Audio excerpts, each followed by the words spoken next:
थे। छत्तीसगढ़ में शहरों की आबादी तेजी से बढ़ रही है। दूसरी तरफ हर साल प्रदेश में रिकॉर्ड तोड़ गाड़ियों की खरीदी हो रही है। प्रदेश की सड़कों पर गाड़ियों की संख्या जैसे जैसे बढ़ रही है, वैसे वैसे ट्रैफिक व्यवस्था पर दबाव बढ़ रहा है। ऐसे में जाम से छुटकारा दिलाने के लिए प्रदेश सरकार ने बड़ी तैयारी शुरू कर दी है। इस बार बजट सत्र में जाम खत्म होने के लिए विशेष पैकेज जारी किया गया है। साथ ही सड़क, फ्लाईओवर और ब्रिज बनाने पर भी जोर दिया जा रहा है। इसी सिलसिले में बिलासपुर को बड़ा तोहफा दिया गया है, जो प्रदेश का दूसरा सबसे बड़ा शहर है। ये तोहफा क्या है जानते हैं? नहीं जानते हैं तो जान लीजिए।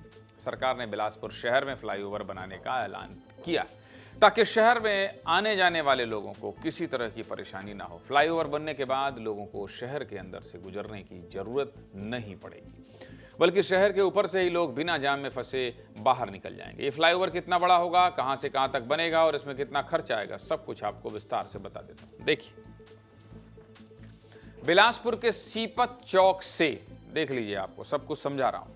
बिलासपुर के सीपत चौक से राजीव गांधी चौक तक फ्लाईओवर बनाया जाएगा, जो मंदिर चौक और नेहरू चौक से होकर गुजरेगा। ये फ्लाईओवर बिलासपुर शहर को रायपुर रोड से जोड़ेगा। ऐसे में ये लोगों की सुविधा के लिहाज से बहुत जरूरी माना जा रहा है, क्योंकि पूरे बिलासपुर में ट्रैफिक जाम की सबसे ज्यादा समस्या इसी क्षेत्र में मिलती है। करीब 4 किलोमीटर की लंबाई वाला यह फ्लाईओवर बिलासपुर का सबसे बड़ा फ्लाईओवर होगा और इसके लिए कुल 15 करोड़ रुपए का बजट रखा गया है। फ्लाईओवर की बात हो गई, लेकिन ये फ्लाईओवर कितना जरूरी है और इतना जरूरी क्यों है, ये भी आपको समझा देता हूं। देखिए, बिलासपुर शहर की कुल आबादी 5 लाख के करीब है और रोज 1 लाख से ज्यादा लोग आसपास के क्षेत्र से बिलासपुर शहर में आते हैं, जिनमें से कुछ नौकरी पेशा वाले होते हैं तो कुछ लोग किसी जरूरी काम से आते हैं। इसके अलावा आंकड़े बताते हैं कि पिछले 13 महीनों में बिलासपुर की सड़कों पर 1 लाख से ज्यादा नई गाड़ियां उतरी।